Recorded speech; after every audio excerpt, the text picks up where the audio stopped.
Brought to you by TechnoSpark 20 series smartphones. नहीं, मैं आपको एक सवाल पूछता हूँ।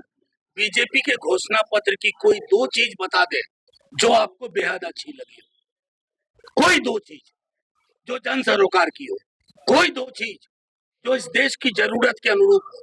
जिन लोगों को इतनी समझ नहीं है उनको मैं सिर्फ इतना आग्रह करूंगा कि थोड़ा पॉलिटिकल साइंस के बारे में अध्ययन करें। बिना अध्ययन के बोलने से ना आदमी अटपटा बोल जाता है। मैं आपको एक सवाल पूछता हूँ। बीजेपी के घोषणा पत्र की कोई दो चीज बता दे जो आपको बेहद अच्छी लगी हो। कोई दो चीज जो जन सरोकार की हो, कोई दो चीज जो इस देश की जरूरत के अनुरूप हो। हवाई बातों से नहीं होता है। हमने ठोस बिंदु दिए परिवर्तन पत्र में। हमने नौकरी की बात की, संकल्प पत्र में नौकरी कहाँ है? और जब बात करने जाएंगे तो लोग तो पूछेंगे ना, 14 से 24 20 करोड़ का हिसाब प्रधानमंत्री जी क्यों दबा गए? प्रधानमंत्री जी, कोरोना में इस देश में जब लोग मर रहे थे, आपकी सरकार क्या कर रही थी? ओल्ड एज पेंशन पे आपकी चुप्पी क्यों है? रेलवे की बहाली क्यों बंद हो गई? सेना में अग्निवीर नाम की क्यों चीज आ गई? उसको हम स्थायी करने की बात कर रहे हैं। तो मैं सिर्फ इतना कहना चाहता हूं आपके माध्यम से कि एक रिचुअल है, रिवाज है। उन्होंने आज अपना संकल्प पत्र किया, लेकिन उसकी कोई चार मौलिक चीजें हमारे पत्रकार मित्रों को भी नहीं पता है। बल्कि राजनाथ सिंह जी जो रिलीज कर रहे थे वो भी ठोस कुछ नहीं बोल पा रहे थे।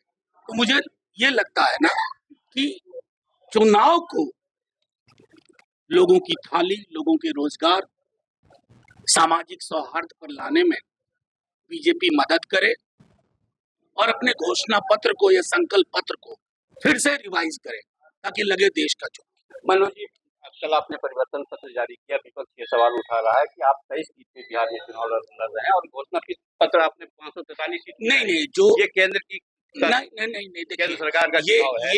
ये लोगों को जिनको समझ नहीं है सहकारी संघवाद की, आम चुनाव के चरित्र की, जो पार्टी 2 सीट पे भी लड़ती है ना, वो जारी करती है कि अगर हम सत्ता में भागीदारी करेंगे तो ये करेंगे।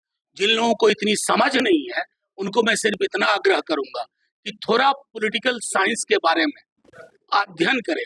बिना अध्ययन के बोलने से ना आदमी अटपटा बोल जाता है। मनोज जी, एक और सवाल उठा रहा है कि जमीन के बदली नौकरी, 1 करोड़ युवाओं को नौकरी की बात आपने कही अपने परिवर्तन पत्र में। विपक्ष ये सवाल उठा है कि कितनी जमीन रजिस्ट्री करवाएं। ये इतनी अशोभनीय बातों पर मैं नहीं आ सकता।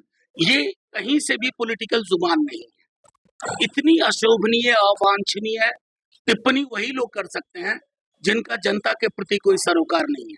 17 महीने तेजस्वी जी रहे, 5 लाख नौकरियां मिली, ढूंढते रहो टॉर्च लेकर के, किसकी जमीन कहाँ गई। मैं तो सिर्फ इतना कहता हूँ, जमीन पे आइए, जमीन के मुद्दों पर बात करिए, आप कहीं नहीं टिकिएगा। कितनी सीट लेंगे? 40?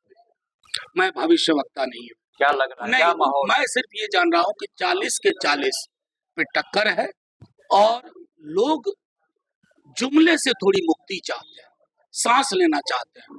युवाओं को 17 साल बनाम 17 महीने अपील कर रहा है। नौकरी मतलब तेजस्वी, ये बिहार का बीजेपी का सपोर्टर फैमिली भी ये मानता है। तो जाहिर है यही हमारा सबसे बड़ा आधार है। आखिरी सवाल, बस फिर का चुनाव कुछ ही दिन बचे, अभी तक पीएम थे, क्या कहेंगे कौन होगा प्रधानमंत्री देश का? जो भी होगा ना, देखिए लोकतंत्र में एक चीज खूबी है, जब आप व्यक्ति केंद्रित करते हैं, व्यक्ति आत्ममुग्ध होता है, आत्ममुग्धता के बाद वो तानाशाह हो जाता है। सामूहिकता लोकतंत्र की खूबी है। आपको एक ऐसा व्यक्ति चाहिए जो सबको साथ लेके चल सके। ये तो अपनी पार्टी को साथ नहीं ले पा रहे हैं। अब देखिए क्या हाल बना के रख दिया है शीर्ष नेताओं का। हमारा जो भी चेहरा होगा ना, वो देश का लोकतंत्र की सामूहिकता से उपजा हुआ चेहरा होगा। वो जोड़ने का काम करेगा, तोड़ने का नहीं। फिर वो चेहरा होगा, आप तय कर दीजिए।